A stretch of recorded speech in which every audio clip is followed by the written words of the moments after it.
2 दिन पहले जिस तरीके से एक ईडी ने जो कार्रवाई की, उस दिन भी हमने उसकी निंदा करी थी और वो कई कारण है क्यों हमने निंदा की। बैकग्राउंड केवल राजनीतिक बात नहीं, जांच एजेंसियों के कार्यशैली की बात है। पिछले 12 वर्ष केंद्रीय जांच एजेंसियां कहीं ना कहीं सत्तारूढ़ दल द्वारा दल के एजेंडे पे चलने का कार्य कर रही हैं। फरीदाबाद में पूर्व मंत्री चौधरी महेंद्र प्रताप के घर पर हुई ईडी की रेड ने हरियाणा की सियासत में जो भूचाल ला दिया है, उसके बाद कांग्रेस सांसद दीपेंद्र हुड्डा सोमवार को महेंद्र प्रताप का हाल चाल जानने और एकजुटता दिखाने उनके आवास पहुंचे। दीपेंद्र हुड्डा ने यहां न केवल केंद्र सरकार को ललकारा, बल्कि एजेंसियों के दुरुपयोग पर बीजेपी का नया फॉर्मूला भी सुना दिया। दीपेंद्र हुड्डा ने साफ कहा कि जो नेता जनता को लूट रहे हैं, उन्हें बीजेपी में छूट मिल रही है और जो विपक्ष की मजबूत आवाज है, उन पर रेड डाली जा रही है। इस दौरान पूर्व विधायक नीरज शर्मा, विजय प्रताप और कई वरिष्ठ कांग्रेसी नेताओं की मौजूदगी में दीपेंद्र हुड्डा ने जमकर भड़ास निकाली। उन्होंने कहा कि चौधरी महेंद्र प्रताप हरियाणा कांग्रेस के सबसे ईमानदार चेहरों में से एक हैं और उनके रिकॉर्ड पर आज तक कोई उंगली नहीं उठा पाया है। दीपेंद्र ने सोनिया गांधी, खड़गे और भूपेंद्र सिंह हुड्डा का उदाहरण देते हुए कहा कि पिछले 12 सालों से सत्तारूढ़ दल केवल विपक्ष को कुचलने का काम कर रहा है। उन्होंने सवाल उठाया कि बीजेपी से हाथ मिलाते ही जांच क्यों रुक जाती है। 2 दिन पहले जिस तरीके से एक ईडी ने जो कार्रवाई की, उस दिन भी हमने उसकी निंदा करी थी और वो कई कारण है क्यों हमने निंदा की। बैकग्राउंड है, केवल राजनीतिक बात नहीं। पहली बात तो ये परिवार एक ऐसा परिवार है जिसकी ईमानदारी पर कोई उंगली तक नहीं उठा सकता। फरीदाबाद के राजनीतिक और सामाजिक जीवन में इस परिवार का एक चरित्र रहा है और इनकी ईमानदारी पर, इनके व्यवहार पर आज पूरा फरीदाबाद 36 बिरादरी एक छोटा सा कहीं तिनका भी भर भी कोई प्रश्न चिन्ह नहीं। इतने लंबे सार्वजनिक जीवन में ऐसा एक रिकॉर्ड होना, ये एक बहुत बड़ी बात है। दूसरी बात, जहाँ तक जांच एजेंसियों के कार्यशैली की बात है, पिछले 12 वर्ष में केंद्रीय जांच एजेंसियां कहीं ना कहीं सत्तारूढ़ दल द्वारा और सत्तारूढ़ दल के एजेंडे पे चलने का कार्य कर रही हैं। सत्तारूढ़ दल द्वारा दुरुपयोग केंद्रीय जांच एजेंसियों का किया जाए। लगातार देश में विपक्ष के जितने भी नेता हैं, जो भी विपक्ष की मजबूत आवाज़ है, प्रखर आवाज़ है, सभी पर जांच एजेंसियों ने इसी प्रकार की कार्रवाई की। श्रीमती सोनिया गांधी जी से लेकर मल्लिकार्जुन जी खड़गे तक, कांग्रेस के हमारे सभी बाकी सीनियर लीडर्स पर, सभी अलग अलग प्रदेशों के मुख्यमंत्री, पूर्व मुख्यमंत्री, चाहे अशोक गहलोत जी हों, चाहे चिदम्बरम जी हों, चाहे हुड्डा साहब हों, चाहे डीके शिव कुमार हों, हमारा कोई ऐसा लीडर आपको शायद, और केवल कांग्रेस ही नहीं, विपक्ष की मैं बात करूं तो चाहे वो समाजवादी पार्टी पे हो, चाहे तृणमूल कांग्रेस पे हो, चाहे राष्ट्रीय जनता दल पे हो, चाहे आम आदमी पे हो, दिल्ली के मुख्यमंत्री और झारखंड के मुख्यमंत्री तो जब बतौर मुख्यमंत्री थे उन पर कार्रवाई की गई और उनको हिरासत में लिया गया केंद्रीय जांच एजेंसियों द्वारा बतौर मुख्यमंत्री, चाहे वो हमारा दल के ना हो, लेकिन क्योंकि विपक्ष पे थे। 12 वर्ष में केवल और केवल विपक्ष के लोगों पर कार्रवाई की गई है और यदि कोई ऐसा विपक्ष का व्यक्ति है जिस पर कार्रवाई हुई और उसने उसके बाद भाजपा से हाथ मिलाया तो कार्रवाई वहीं रोक दी गई। जिसके उदाहरण अजीत पवार, जिसके उदाहरण मुकुल रॉय पश्चिम बंगाल में, जिसके उदाहरण नारायण राणे महाराष्ट्र में, तो आपको तमाम ऐसे उदाहरण दिखाई देते हैं। जिसके हमारे प्रदेश में भी उदाहरण, हरियाणा प्रदेश में आप देख रहे हैं, आदमपुर उपचुनाव से पहले क्या मुकदमे चल रहे थे और उसके बाद जिन व्यक्ति का मैं नाम ले रहा हूं उन पे मुकदमे आप देख रहे हैं उनका क्या हुआ।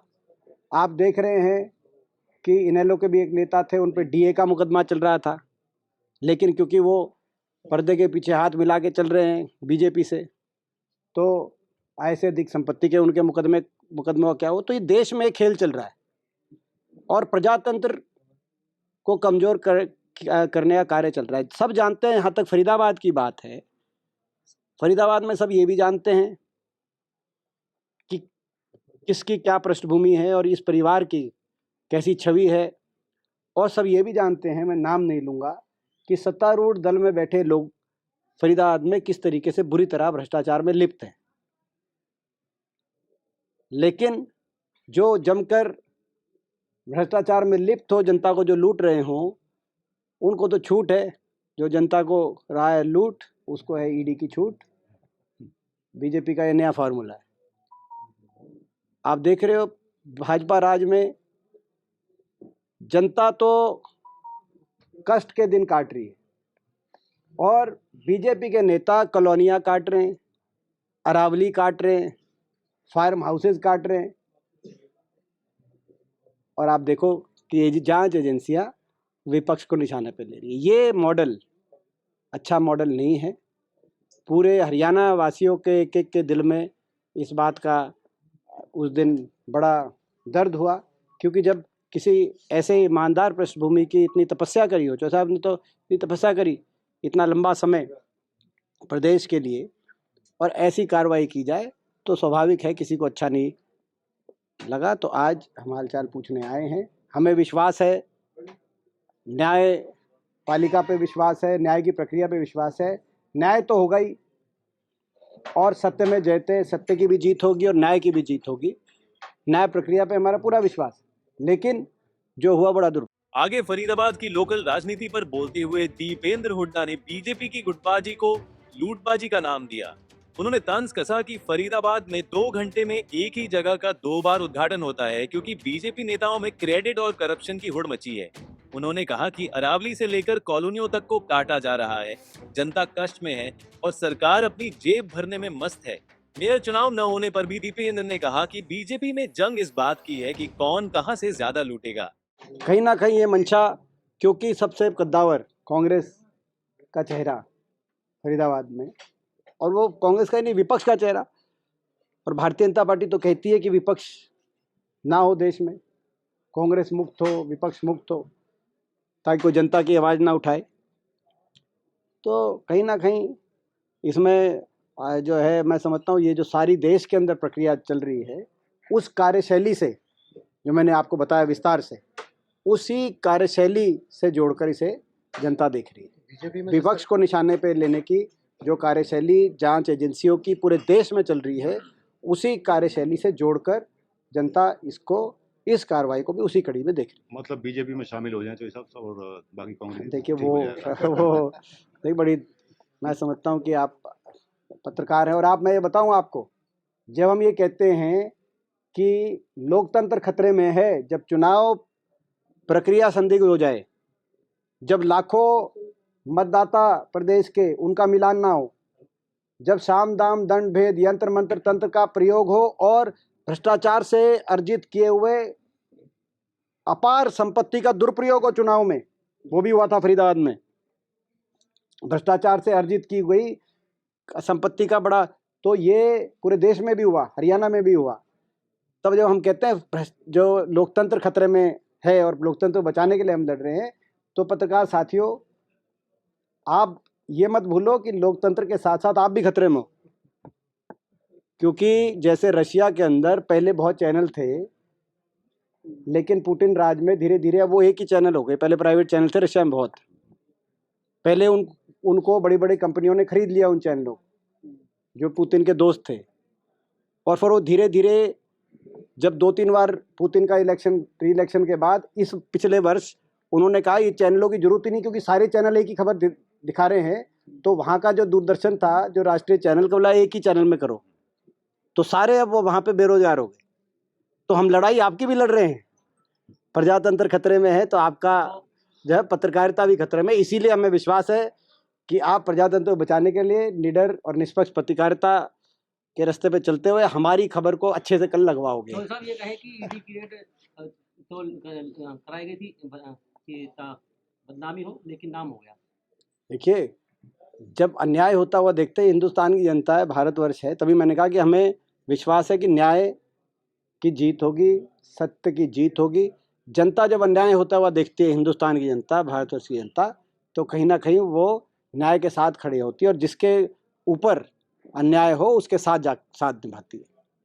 नगर निगम सदन की आज बैठक थी। गुटबाजी के चलते पार्षदों का बहुमत है, लेकिन बावजूद उसके डिप्टी मेयर नहीं चुना जा रहा, सीनियर डिप्टी मेयर नहीं चुना जा रहा, कमेटी का गठन नहीं हुआ। फाइनेंस कमेटी का गठन नहीं हो रहा।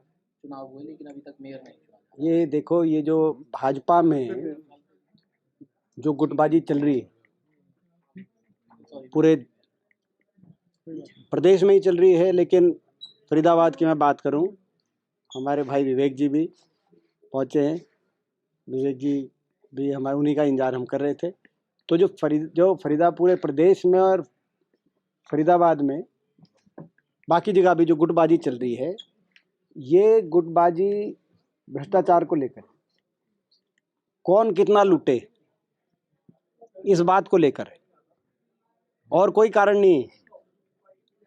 जिसको जो पद मिलना है वो मिला हुआ है, लेकिन कौन कहां से कितना लूटे इस बात को लेकर ये गुटबाजी चल रही है। ये मैं समझता हूं कि जनता का दुर्भाग्य है, ये जनता का दुर्भाग्य है। पलवल रैली में भी पलवल रैली भी भाई मैं क्या क्या एक एक उदाहरण आपको क्या बताएं, आपको खुद देख रहे हो, कभी 2-2 घंटे में उद्घाटन हो रहे हैं। वो क्या था उद्घाटन? लाइब्रेरी का एक उससे वो अपना सुनो, विपुल गोयल जी, सुरेंद्र नागर आगे कर रहे हैं, लोकसभा में हमारे साथी हैं, मेरे अच्छे साथी हैं। उसके बाद किशन पाल जी कर रहे हैं, अब किशन पाल जी रैलियां कर रहे हैं पलवल में। मैं जनता का क्या, जैसे मैंने कहा कि जनता तो कष्ट का जीवन काट रही है। भाजपा में सत्ता में बैठे लोग कहीं कॉलोनियां काट रहे हैं, कहीं अरावली काट रहे हैं। ऐसे में सांसद दीपेंद्र हुड्डा के इस कड़े रुख ने साफ कर दिया है कि कांग्रेस इस मुद्दे पर पीछे हटने वाली नहीं है। अब देखना होगा कि ईडी की इस कार्रवाई और दीपेंद्र के इन आरोपों के बाद भाजपा क्या रुख अपनाती है। फरीदाबाद से अनिल राठी, पंजाब केसरी टीवी। हमसे जुड़े रहने के लिए हमारे YouTube चैनल को सब्सक्राइब करें और नई वीडियो की नोटिफिकेशन के लिए बेल आइकॉन को दबाएं। अगर आप ये वीडियो Facebook पर देख रहे हैं तो लाइक जरूर करें और ज्यादा से ज्यादा शेयर करें। धन्यवाद।